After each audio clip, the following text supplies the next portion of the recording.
Reflectores encendidos, cámaras rodando. ¿Y el silencio? Mientras las butacas se llenaban de aplausos para los ídolos del cine de oro mexicano, tras bambalinas circulaban otras verdades, acuerdos susurrados en la penumbra, caracteres que estallaban sin previo aviso y un poder que, en no pocas ocasiones, se ejercía sin ningún tipo de límite.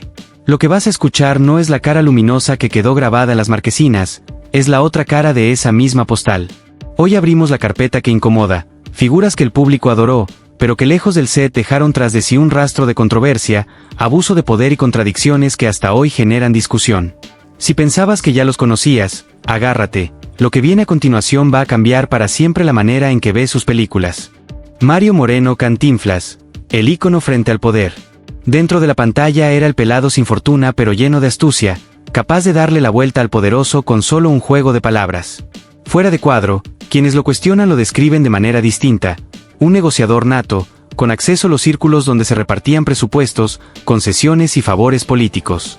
Durante años se le pudo ver participando en cenas reservadas junto a políticos y hombres de negocios de peso. Sus críticos sostienen que esa cercanía le abrió puertas y le facilitó beneficios fiscales, mientras que los proyectos independientes rara vez despertaban en él el mismo entusiasmo, a menos que hubiera una ganancia asegurada de por medio. La contradicción que señalan quienes lo desaprueban es clara. El defensor cinematográfico del humilde habría construido, en la vida real, alianzas justo con aquello que sus personajes ridiculizaban en pantalla. Ese contraste se hizo todavía más notorio durante los años 60. En plena ebullición social y con las calles llenas de protestas, optó por un silencio cauteloso, y cuando finalmente se pronunció, lo hizo, según sus detractores, alineado con el discurso oficial, dando prioridad al orden por encima de cualquier voz disidente. Para buena parte de sus seguidores, esto resultó difícil de digerir, ver al héroe popular respaldando, al menos aparentemente, a quienes el pueblo mismo cuestionaba. También existen testimonios de colegas de la industria que lo recuerdan como un negociador de mano dura, contratos exclusivos, protección asegurada, y un veto silencioso hacia causas que no le convenían defender. Ese retrato construye a un Moreno más calculador que rebelde, alguien enfocado en cuidar su imperio y su prestigio a nivel internacional, mientras la pantalla continuaba glorificando al justiciero del barrio. ¿Fue hipocresía o simple pragmatismo político? Quienes lo defienden argumentan que mantener buenas relaciones con el poder le permitió financiar producciones, sostener empleos y expandir su carrera más allá de las fronteras mexicanas. Sus críticos, en cambio, hablan de una doble cara, el traje del humilde para las filmaciones y el traje del aliado para los salones de poder. Entre ambas versiones queda una certeza que nadie discute, pocos artistas comprendieron, y supieron aprovechar, las reglas del juego del poder tan bien como él. David Reynoso, la dureza que traspasó la pantalla. Su mirada de acero y su figura imponente lo convirtieron en la elección perfecta para interpretar policías, militares y villanos. David Reynoso terminó siendo un referente indiscutible del cine de acción en México, un actor cuya sola presencia en escena bastaba para imponer respeto. Pero esa misma severidad que lo llevó al triunfo también lo definía fuera de los reflectores, donde su temperamento sin control sembró miedo, escándalos y más de una enemistad. En los bares de la Ciudad de México era frecuente encontrarlo rodeado de tragos y de un ambiente cargado de tensión. Cualquier comentario fuera de lugar podía hacerlo estallar en insultos o incluso empujones. Un periodista lo comprobó de primera mano cuando, al intentar entrevistarlo, recibió un desplante brutal. Reynoso lo apartó de un empujón mientras le soltaba con voz cortante: «Yo no pierdo el tiempo con sabandijas». La humillación quedó expuesta ante todos, pero estaba lejos de ser un hecho aislado. Su relación con la prensa casi nunca fue cordial, lo habitual eran los desplantes, los insultos y los rechazos abiertos. Las peleas en la calle también forman parte de su historia. Uno de los episodios más comentados fue una agresión a un taxista, a quien golpeó después de una discusión por la ruta a seguir. Los testigos aseguran que su furia rebasaba cualquier límite razonable. La noticia llegó a aparecer en la nota roja de los periódicos, pero desapareció de forma misteriosa poco después, tal como sucedía tantas veces con los escándalos de figuras que gozaban de la protección de contactos políticos y productores influyentes. Su costado más oscuro, sin embargo, se manifestaba en la intimidad.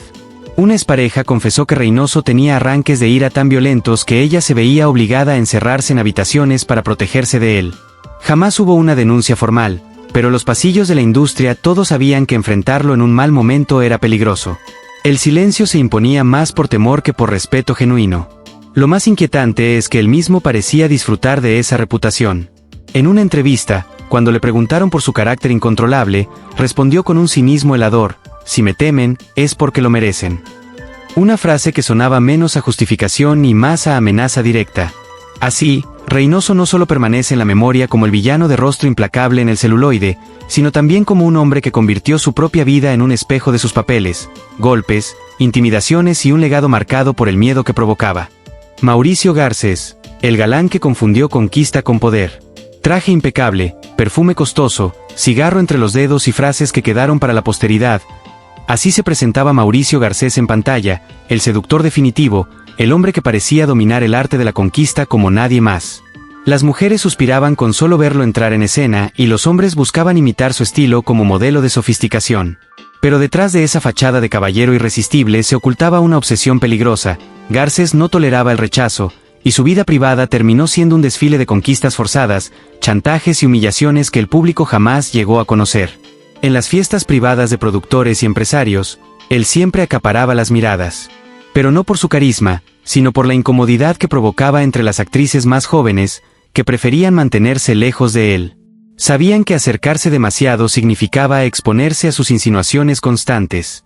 Una de ellas relató años más tarde, en sus memorias, que Garcés la siguió una noche entera por todo el salón, murmurándole con tono burlón: «Tarde o temprano todas caen».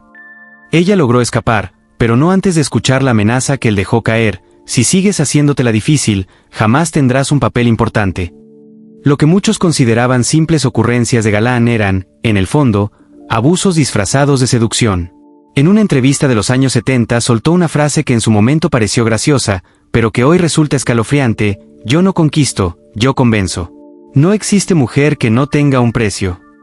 Lo que para algunos fue apenas un chiste ligero, para quienes lo trataron de cerca era la confesión de un hombre acostumbrado a conseguir lo que quería sin importar el costo. Incluso sus propios amigos lo describían como un hombre obsesivo. Uno de ellos reveló que Garcés llevaba una libreta donde anotaba el nombre de cada mujer con la que había tenido un romance, o al menos lo había intentado: actrices, modelos, secretarias de producción e incluso esposas de empresarios. Para él no representaban personas, sino trofeos, una colección que alimentaba constantemente su ego. El público lo idolatraba como el ícono máximo del romance, pero las mujeres que convivieron con él fuera del set lo recuerdan con un sabor amargo, como alguien que confundió el poder con el derecho de poseer a los demás. Mauricio Garcés pasó a la historia como el eterno galán mexicano, pero la sombra dejó una herencia de heridas, silencios impuestos y abusos que contradicen por completo la imagen encantadora que el cine quiso perpetuar de él. Antonio Aguilar, el charro que imponía miedo en su propio hogar. Antonio Aguilar fue presentado al público como el charro noble, el héroe defensor de la familia y de las tradiciones mexicanas. En la pantalla encarnaba al hombre recto, al símbolo del bien que cabalgaba con orgullo por cada escenario. Pero esa imagen intachable que México veneraba tenía poco que ver con lo que en realidad ocurría puertas adentro de su vida privada. Quienes convivieron con él coinciden en que era un hombre de temperamento explosivo, con una obsesión desmedida por mantener el control absoluto sobre todo lo que lo rodeaba. Controlaba sus películas, su música, sus giras, y también a su propia familia. Su esposa, la inolvidable Flor Silvestre, vivió años bajo la sombra de silencios que le eran impuestos. Se cuenta que Aguilar no toleraba ninguna contradicción dentro de su casa. Cuando ella intentaba dar su opinión sobre algún proyecto o cuestionar una decisión, él respondía con frases frías que congelaban el ambiente: «Aquí el único que decide soy yo». Incluso sus propios hijos reconocieron, en distintas entrevistas, haber crecido bajo un régimen severo, donde la palabra de su padre era la única que tenía peso. Era un hogar donde el respeto no se solicitaba, se imponía por la fuerza. Pero la doble moral de Aguilar no terminaba ahí. En los escenarios y frente a los micrófonos se mostraba como el guardián de los valores tradicionales, mientras que en su vida privada sostenía romances fuera del matrimonio con mujeres mucho más jóvenes que él.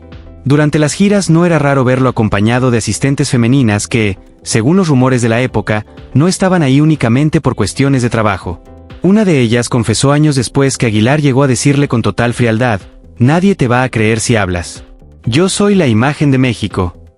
Una advertencia disfrazada de simple certeza. En los palenques y en los espectáculos en vivo, esa faceta también salía a relucir. Hay testigos que recuerdan un episodio en el que discutió con uno de sus músicos después de que este último defendiera a una muchacha del equipo a la que Aguilar trataba con brusquedad. La respuesta del charro fue tajante: lo despidió esa misma noche, diciéndole sin rodeos: «Aquí no necesito héroes, ya hay uno, y soy yo».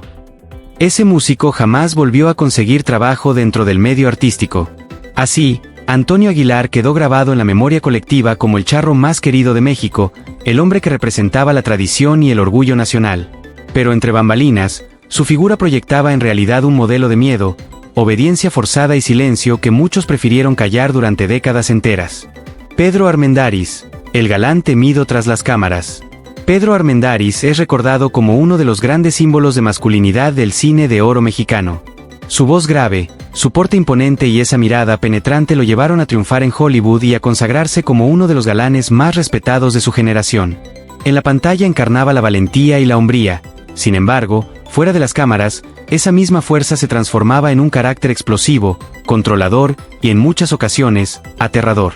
Las actrices jóvenes de esa época relataron que trabajar junto a él era una combinación de admiración y miedo constante.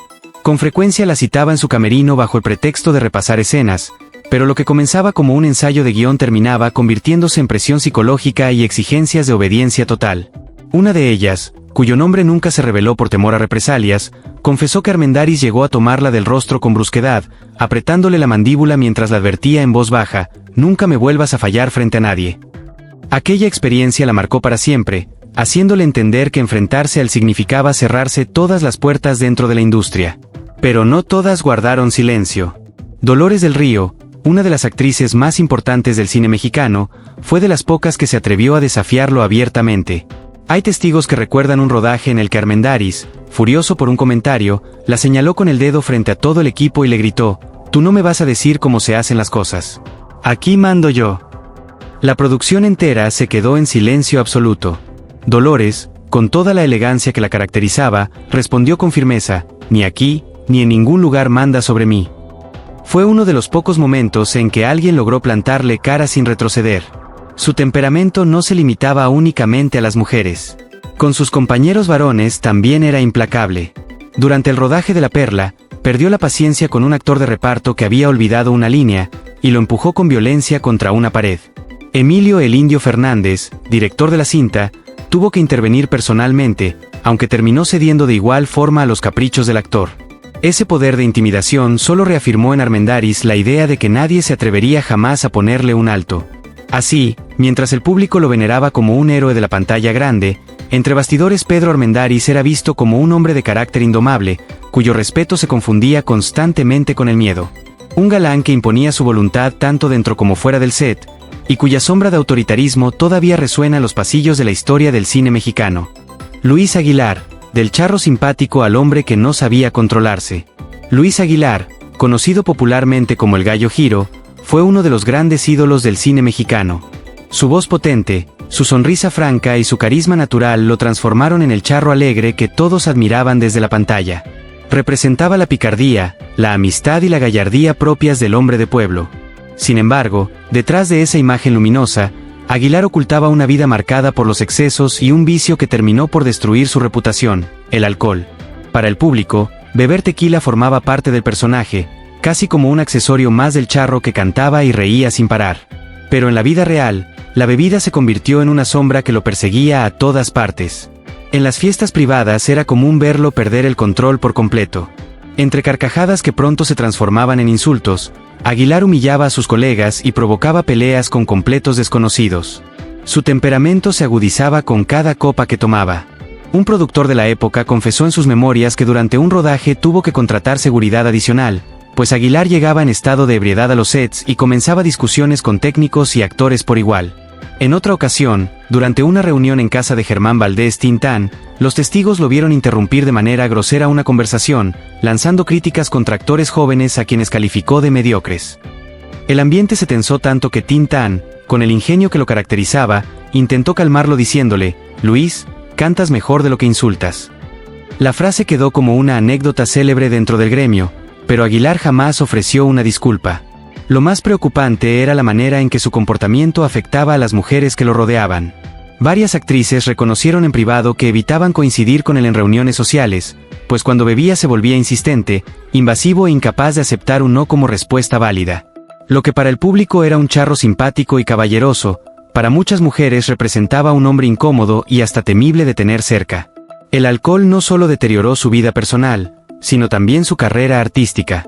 Con el paso del tiempo, Los excesos terminaron opacando su talento y lo marcaron con un apodo doloroso, el borracho del cine.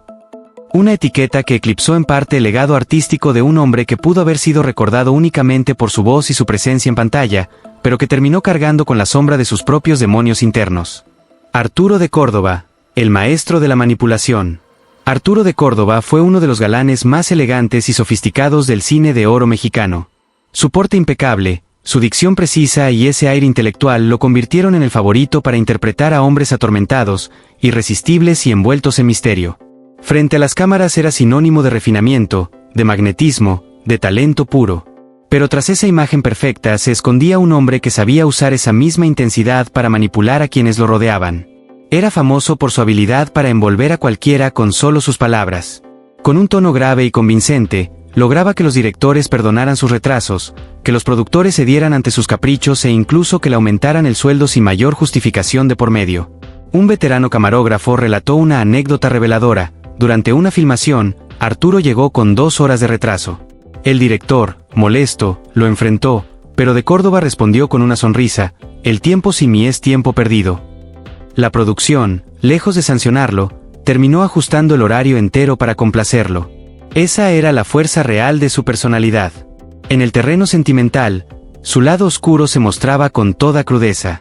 Se decía que jugaba con las emociones de las mujeres, las convencía de que eran indispensables para él y luego, con total frialdad, las abandonaba en cuanto dejaban de serle útiles. Una actriz de reparto confesó entre lágrimas que, tras meses de una relación mantenida en secreto, él le dijo sin ningún remordimiento: «No te confundas, tú solo eras un ensayo». Esa frase la marcaría para siempre. Su magnetismo también lo empleaba con amigos y conocidos. En reuniones privadas presumía que jamás pagaba una cuenta, porque, según él, la elegancia se cobra sola. Era tal su poder de persuasión que muy pocos se atrevían a llevarle la contraria. Así, Arturo de Córdoba se convirtió en un verdadero maestro de la manipulación. Para el público fue el hombre refinado y culto, el actor brillante que daba vida a personajes complejos. Pero entre quienes lo conocieron de cerca quedó grabada la imagen de un hombre calculador, capaz de convertir la admiración en sumisión, dejando a su paso mujeres heridas, amistades rotas y una fama secreta como uno de los más despreciables dentro del cine mexicano. Joaquín Pardavé, el cómico entrañable que traicionaba en silencio. Frente a las cámaras, Joaquín Pardavé representaba la cara amable del cine de oro. Era el actor cómico capaz de sacar risas a carcajadas y, minutos después, provocar lágrimas con la misma facilidad. Muchos espectadores lo guardan en la memoria como aquel hombre bonachón y luminoso que le regalaba vida a cada escena que tocaba. Pero detrás de esa máscara amistosa existía otra versión de él, mucho menos entrañable. Un hombre frío y calculador, dispuesto a exprimir la confianza de sus amigos y colegas para sacar ventaja personal. Por los corredores de los estudios Churubusco corría el rumor de que era todo un maestro en el arte de pedir favores que jamás pensaba devolver. Actores jóvenes que lo veían como un referente terminaban entregándole dinero o trabajo a cambio de promesas vacías que se esfumaban con el tiempo. Trabajadores de producción aseguraban que en cierta ocasión convenció a un guionista sin experiencia de cederle una parte de su libreto, prometiéndole compartir el crédito. Pero cuando la cinta finalmente llegó a la pantalla, era el nombre de Joaquín el que aparecía en letras grandes, mientras que el del joven escritor simplemente no figuraba por ningún lado. Un episodio muy parecido se vivió con Germán Valdés, Tintán, quien lo señaló públicamente de haberle robado una idea pensada para una comedia musical. Según cuentan los testigos, en lugar de pedir disculpas, Pardavé contestó con total soberbia: «El que sabe hacer reír soy yo, no tú». Así que la idea ya tenía dueño desde antes de que la pensaras. El ambiente se congeló por completo, y la amistad entre ambos nunca volvió a ser la misma. Sus trampas, sin embargo, no se quedaban únicamente en el terreno laboral. En su vida privada también sabía manipular a quienes lo rodeaban. Una actriz de la época contó que Pardavé le pidió apoyo económico, jurando que atravesaba una enfermedad grave que ponía su vida en riesgo. Movida por la compasión, ella le entregó una cantidad considerable de dinero. Con el tiempo descubrió que ese dinero había terminado en las mesas de apuestas. Avergonzada, apenas pudo decir: «Me hizo sentir que estaba salvando una vida, cuando en realidad solo financiaba su vicio». De este modo, mientras el público lo veneraba como un hombre noble en la pantalla, quienes trabajaban a su lado lo consideraban un traidor capaz de destruir amistades y jugar con cualquiera con tal de sacar provecho. Joaquín Pardavé fue querido por millones de espectadores, pero repudiado por quienes tuvieron la desgracia de conocerlo de cerca. Ramón Gay, el galán seductor convertido en depredador. Sobre la pantalla grande, Ramón Gay encarnaba a la perfección al galán mexicano, elegante, envuelto en misterio y con un porte que enamoraba a las espectadoras. A lo largo de los años 50 se convirtió en uno de los rostros más queridos del cine, apareciendo en dramas, romances e incluso cintas de terror. Su mirada intensa y su elegancia parecían imposibles de resistir. Pero esa fachada seductora escondía una conducta perturbadora que lo transformó en una de las figuras más señaladas de su generación. Entre los productores era sabido que, en cada rodaje, insistía en trabajar junto a actrices que apenas comenzaban su carrera. La justificación oficial era que buscaba frescura para sus escenas, pero la verdad era mucho más turbia. Perseguía a mujeres jóvenes, sin experiencia y fácilmente vulnerables, incapaces de plantarle cara. Una de ellas contó años más tarde que Gay la citó a solas bajo la promesa de un papel protagónico. Al llegar, solo encontró insinuaciones descaradas y una amenaza helada: si no aceptas, no tendrás futuro en el cine. El episodio más recordado sucedió en los camerinos, cuando Abel Salazar lo encontró discutiendo con una joven actriz que salió del lugar llorando. Furioso, Salazar decidió encararlo.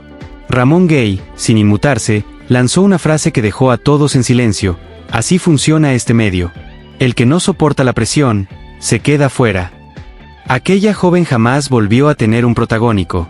Su capacidad de manipulación tampoco se limitaba a lo sexual. También jugaba con el dinero y las esperanzas ajenas. Llevaba a actrices novatas a cenas costosas para luego proponerles invertir en supuestos proyectos que nunca llegaban a concretarse. Cuando ellas exigían explicaciones, respondía con cinismo: el costo de estar cerca de un galán como yo es más alto de lo que imaginas. El público lo idolatraba como el hombre encantador que interpretaba al amante perfecto, pero dentro de la industria se le veía como un depredador que se aprovechaba de su fama para explotar a quienes apenas iniciaban su carrera.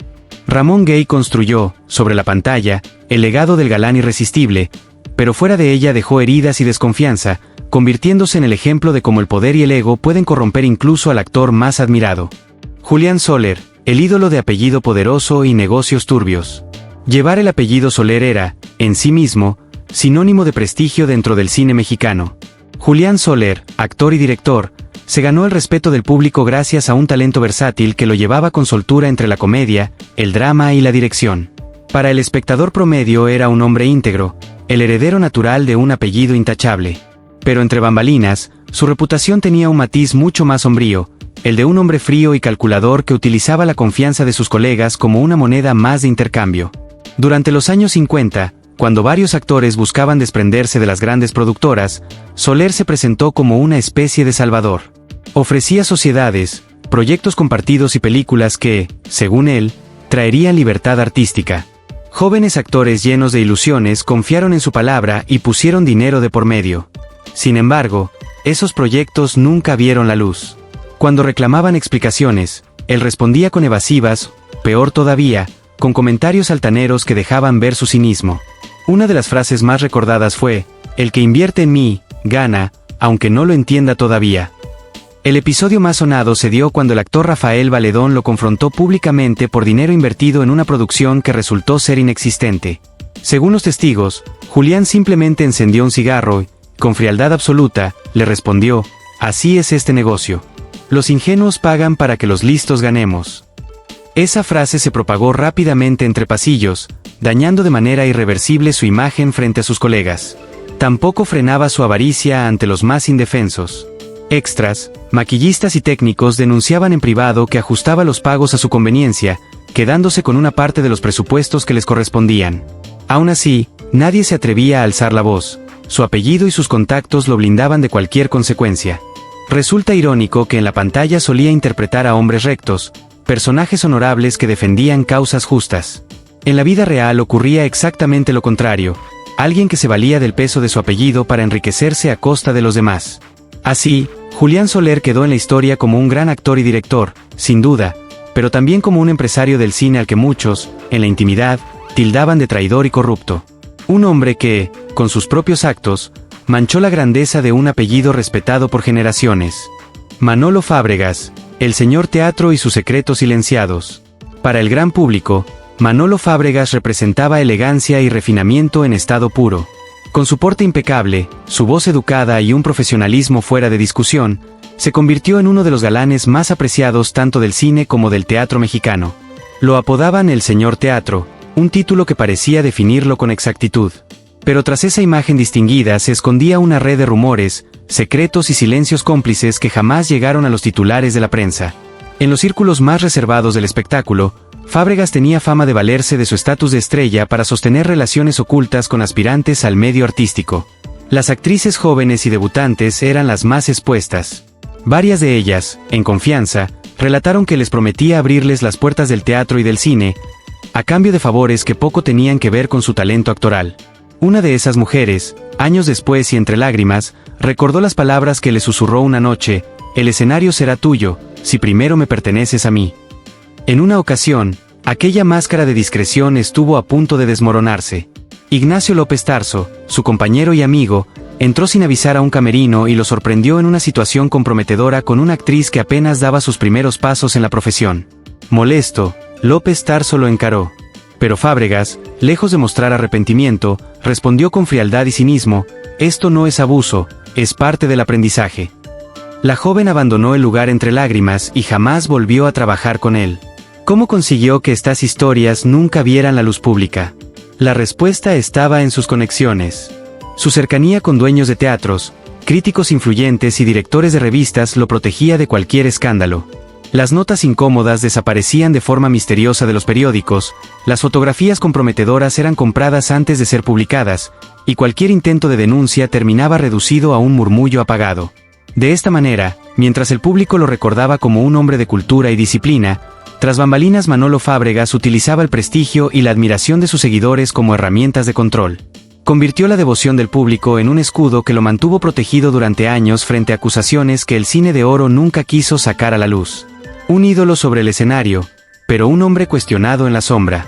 Ramón Novarro, el galán refinado que murió entre sombras. Ramón Novarro fue uno de los primeros mexicanos en conquistar Hollywood. Con su porte distinguido, un aire aristocrático y una mirada que imponía respeto, se convirtió en el caballero refinado por excelencia, el galán perfecto para los dramas y romances de la gran pantalla. Al volver a México, procuró conservar esa misma imagen de elegancia y prestigio, pero lo que escondía en su vida privada terminaría escribiendo uno de los capítulos más macabros de la historia del cine. Novarro llevaba una doble existencia. En público proyectaba el ideal de un hombre culto y sofisticado, en privado cargaba con el peso de ocultar su homosexualidad en una época en la que ser descubierto significaba el final de una carrera y muchas veces, el desprecio social. Esa represión lo empujó a refugiarse en la vida nocturna, entre ambientes marcados por el alcohol, las drogas y compañías peligrosas. Se decía que confiaba en exceso en desconocidos, convencido de que con dinero podía comprar lealtad, respeto, hasta afecto. El 30 de octubre de 1968 su historia llegó a un final aterrador. Ramón Novarro fue encontrado brutalmente asesinado dentro de su propia casa en Hollywood. La escena parecía sacada de una película de terror. Había sido torturado y golpeado hasta la muerte. Los culpables, dos jóvenes a los que él mismo había invitado esa noche, afirmaron que buscaban un supuesto tesoro escondido en la mansión, convencidos por un rumor que aseguraba que el actor guardaba una fortuna en efectivo. La noticia estremeció al mundo entero. El galán que tanto se admiraba en pantalla había muerto de la forma más cruel e inhumana imaginable. Pero lo que más inquietó fueron las versiones que empezaron a circular después. Algunos colegas insinuaban que aquello no fue simplemente un robo, sino un ajuste de cuentas. Que Novarro sabía demasiado sobre la vida oculta de políticos y productores influyentes, y que su silencio se había convertido en un peligro. La prensa, sin embargo, se limitó a repetir la versión oficial, dejando enterradas las sospechas de una conspiración mucho mayor. De esta manera, Ramón Novarro pasó de ser un ídolo internacional a convertirse en una leyenda trágica. Un hombre que vivió entre luces y sombras, invencible en la pantalla, pero víctima en la vida real de un mundo que jamás lo aceptó tal como era. Su desenlace no solo mostró lo más cruel de la sociedad de su época, sino también los secretos oscuros que la industria siempre prefirió ocultar.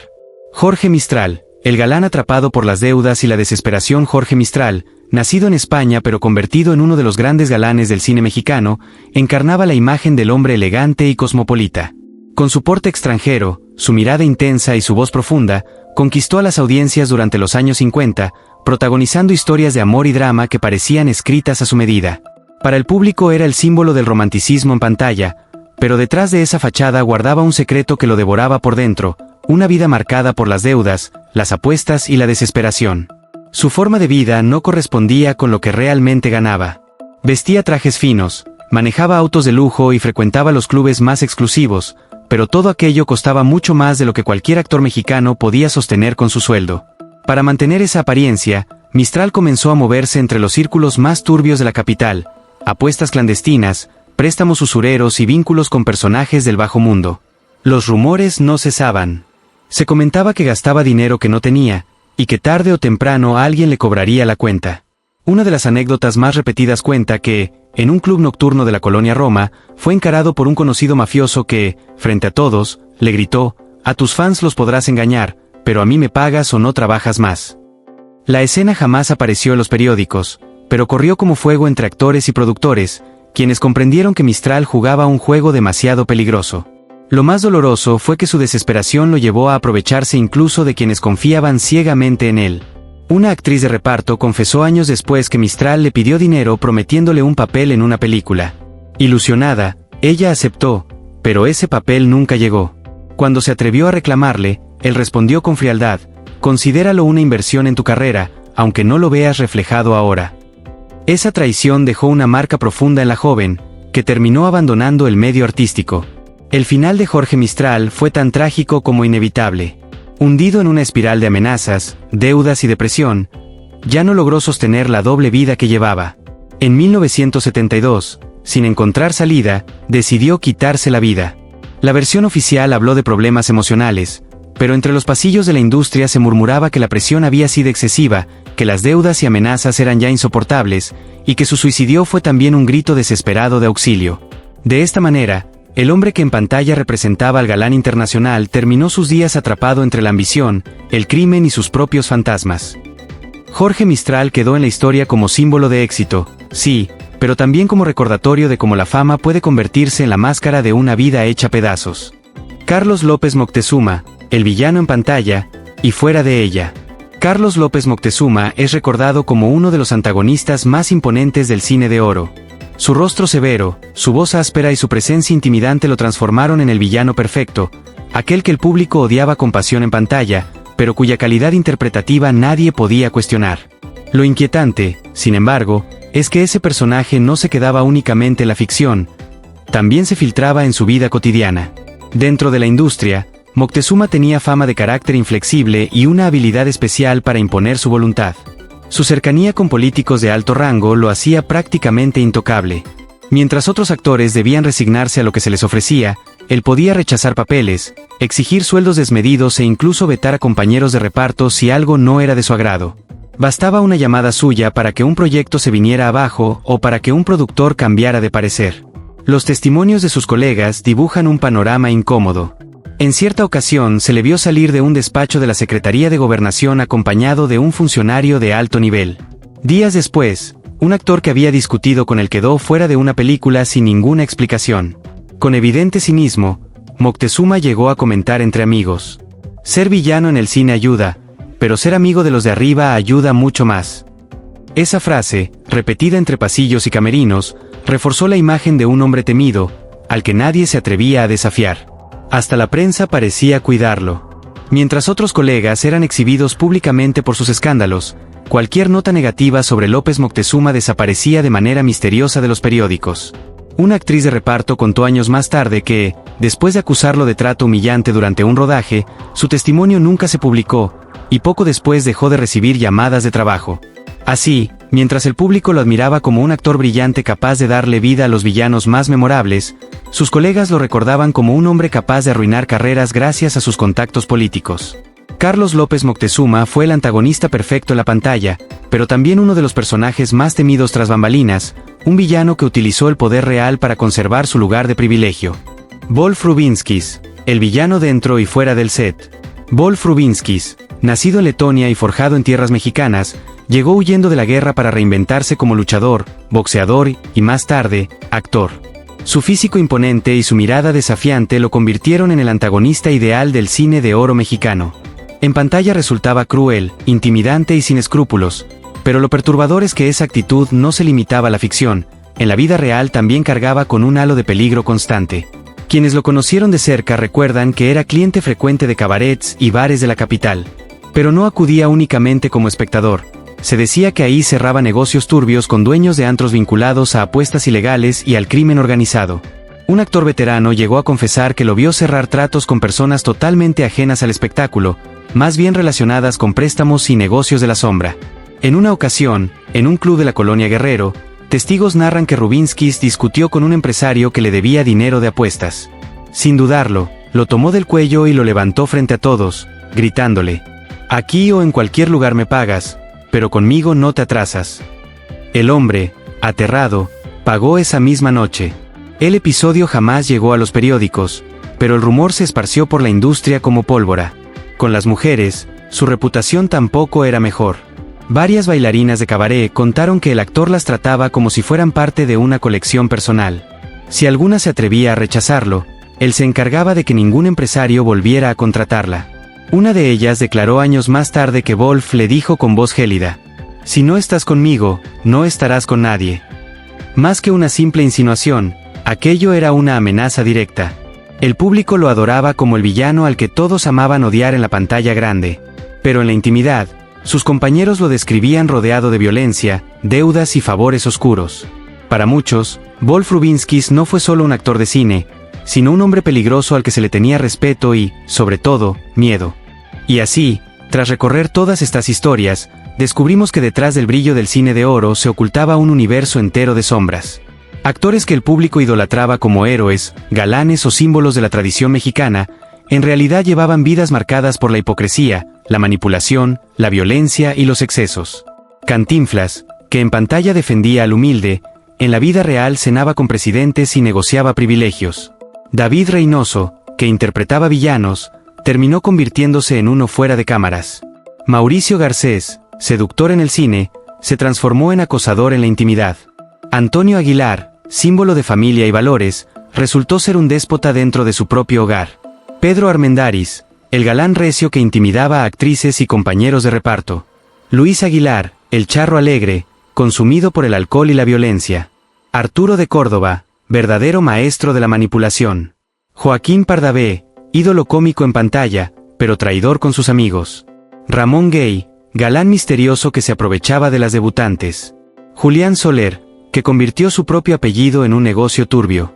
Manolo Fábregas, que usó su prestigio para encubrir abusos. Ramón Novarro, atrapado entre secretos y un final sangriento. Jorge Mistral, arrastrado por las deudas hasta la desesperación total. Carlos López Moctezuma, el villano tanto de la pantalla como de la industria. Y Wolf Rubinskis, el antagonista imponente que fuera de cámaras inspiraba miedo real. Todos ellos representan el lado oculto del espectáculo, un mundo donde el poder, el dinero y la fama funcionaban como máscaras para esconder realidades perturbadoras. Historias que nos recuerdan que la gloria no siempre significa grandeza, y que la idolatría puede ocultar verdades que nadie se atreve a contar en voz alta. Hoy, el paso del tiempo lo sigue recordando, a unos como leyendas, a otros como advertencias. Porque al final, detrás de la sonrisa, el aplauso y los reflectores, siempre hay un precio que alguien termina pagando. Ahora te toca a ti. ¿Cuál de estas historias te dejó más impactado? ¿Crees que el público debería seguir venerando a estos ídolos? ¿O ya es momento de mirar de frente la verdad? Cuéntanos tu opinión en los comentarios. Suscríbete al canal Archivo Estrella y acompáñanos en los próximos episodios, donde seguiremos destapando los secretos más oscuros del cine de oro mexicano.